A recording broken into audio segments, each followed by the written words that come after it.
Welcome to another session of Ask Tim, which is students' opportunities to ask questions of the Pro Vice Chancellor at Teaching and Learning, Tim Thornton. I'm Matt Wheelton, President of the Students' Union, and I'm Matt Wetherall, Communications and Democracy Officer. just introduce you. And I'm Tim Thornton, I'm Pro Vice Chancellor for Teaching and Learning, and it's very good to be here again. Do you want to start? Yeah, well, have you got an update on the things that have happened since the last Ask Tim? When we last met up, there were all sorts of topics came up.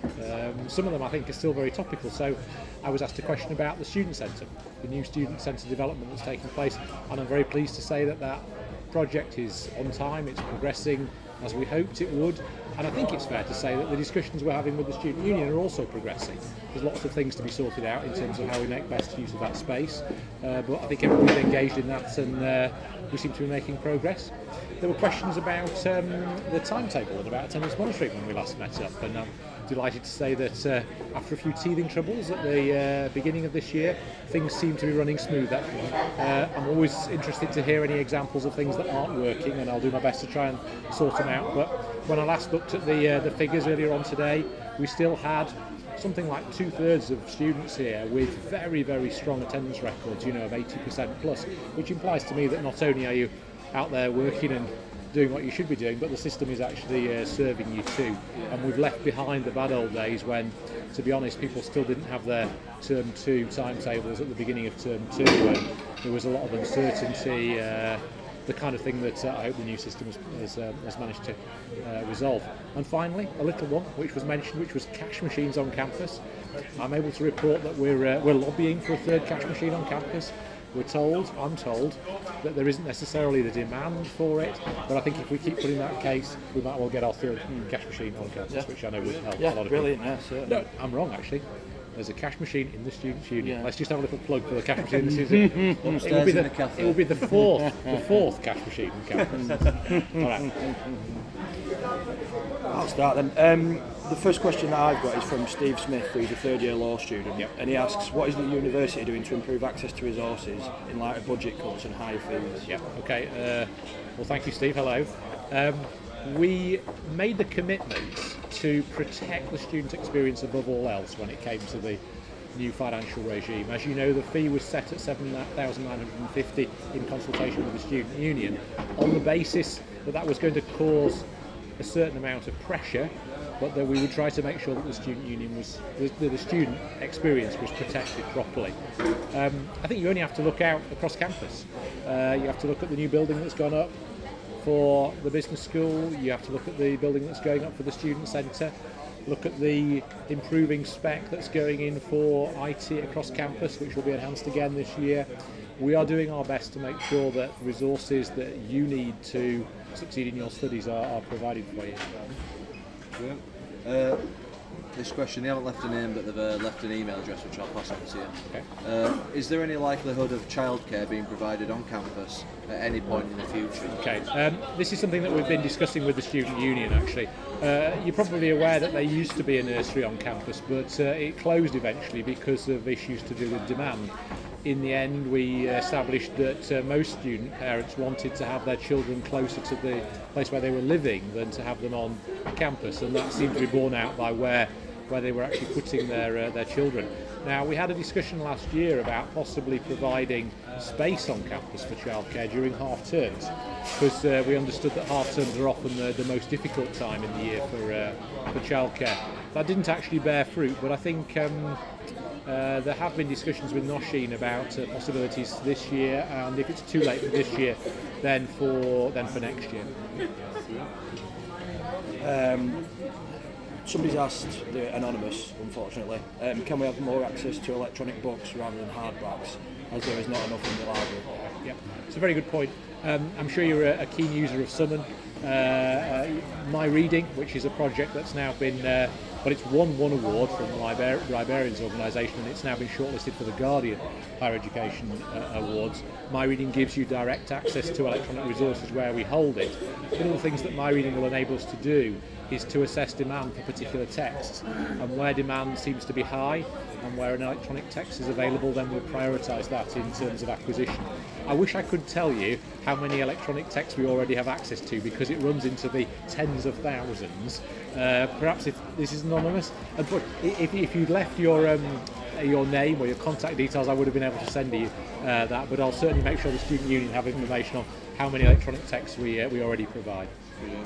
Again, this is anonymous. There's 2 points on this. The first one is, don't put exams after Christmas, and the second one, is have reading weeks near assessment deadlines. Okay, it's an interesting question. Of course, we moved to a situation where exams are at the end of the academic year some time ago now. We had a consultation recently with the Student Union about that, and the Student Union felt that the student body in general was quite happy with the arrangement of the academic year. A lot of universities struggle with exams and a break immediately after Christmas, which interrupts people's studies and is in general a very bad time of year to be trying to do assessment, as the weather tends to demonstrate. So if the question is suggesting that we keep our academic year as we currently have it, then I'm very happy to say that that's what we'll do. The second half of the question was about have reading weeks assessment near deadlines. We have consolidation weeks or reading weeks in the terms in such a way as to try to make sure that there's enough time for your studies to have developed to genuinely be worth consolidating at that point. Now, according to the assessment and feedback strategy, which has been in place for a couple of years now, the objective is that we should have assessment deadlines sometime before Christmas and then spaced across the academic year after that point. Now, that should mean that they're reasonably well spaced for consolidation weeks, for reading weeks. I suspect if this particular question has got a problem with it, it may be that there's another thing we have to bear in mind, which is that we don't want deadlines to be bunched. Students often tell us that one of the most annoying things is to find that all of their assessment deadlines fall in a very short space of time, or even on the same day. One of the problems with moving all of the deadlines to being close to consolidation weeks, to reading weeks, would be that they became bunched together. There's a balance to be struck there. But are there contact details on that person? There isn't any contact details. If we had contact details, then I would happily take that up with the particular case. Sadly, another anonymous question. They ask, why do the Adobe programs never work on the library Mac? That's an interesting question. I couldn't tell you the answer to that, not having the technical knowledge, but I will take that question away and check out what is happening with Adobe, if indeed it is happening on the library Macs, and I will let the student union know so you can post that answer somewhere.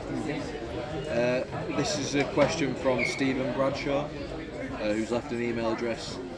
Why are the printers in the library so poor? The quality of my submission work for my last module was all pixelated and badly lined up. I spent £7 on the whole document and I would have expected better for it. Okay. Stephen, I'll give you a personal commitment that if you provide me with the material that was inadequate, I will get you refunded for it and we'll get it sorted out.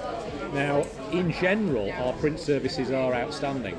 The surveys that we've done recently suggested that students and indeed staff are very happy with the quality and indeed the speed of the printing that they receive. I should also emphasise, and this is something we've discussed a lot in the Student Union before, they are also the cheapest you'll find in town and probably the cheapest in the north of England in higher education. We are offering very, very good value. If that hasn't worked on a particular occasion, then I'll take up that particular case and we'll get it sorted for you. Another anonymous one. Somebody asks, is there a way to get some limited access to facilities after graduation? Okay.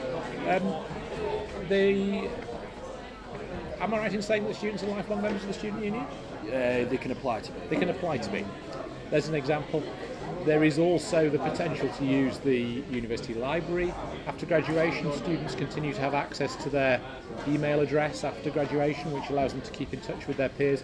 If there are particular things that you would like to have access to, then please let me know.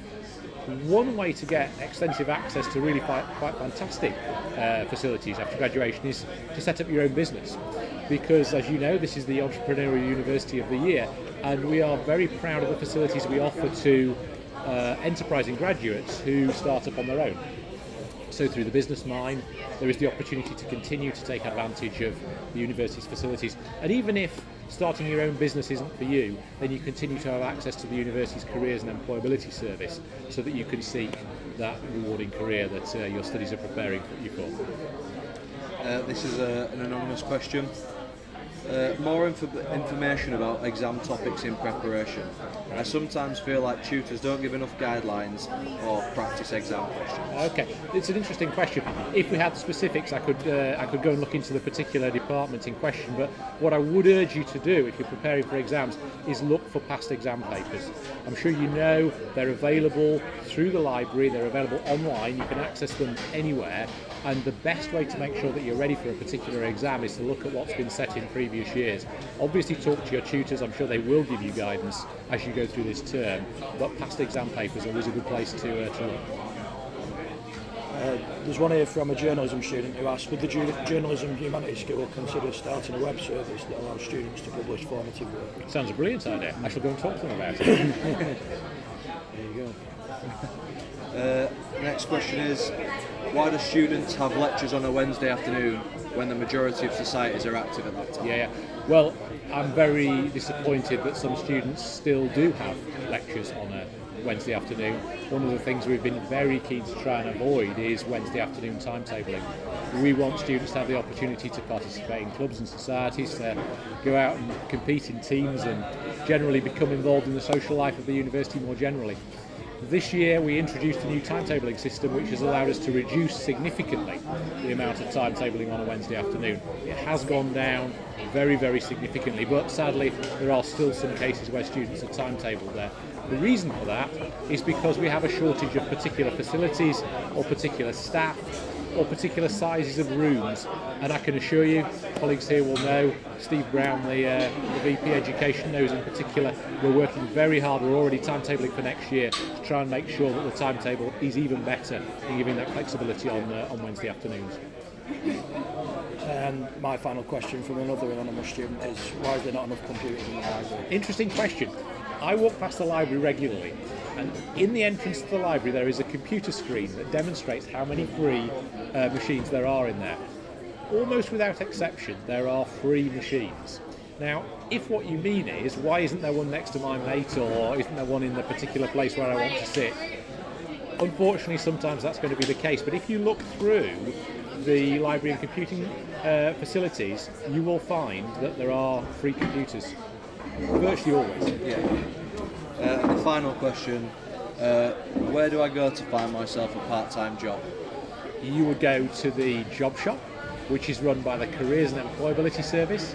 It is the best job shop in a university in the north of England. It consistently has more opportunities on offer and better quality opportunities on offer than anywhere else, and that's because employers know that our students are really good people to bring onto their teams, and so they approach us and they provide those opportunities. The great thing about the job shop too is that the only opportunities that we advertise are ones that are suitable for students, so they have to be arranged in such a way that you can fit them with your studies. Easy answer. Brilliant. Well, thank you for coming, Tim. No problem. I'm sure that all the students who ask questions and left contact details, Tim will be in touch with you. I'll be in touch very soon, yeah. Any more questions, don't hesitate to send them through to either myself, Matt or Tim directly. Thank you very much. And I look forward to seeing everybody at the webcam special. The webcam special? No, actually we have another one. We have a Tuesday the 19th of February first, but then a webcam special on the 26th of February. Very good. Thanks very much. Thank you very much. See you later. Cheers.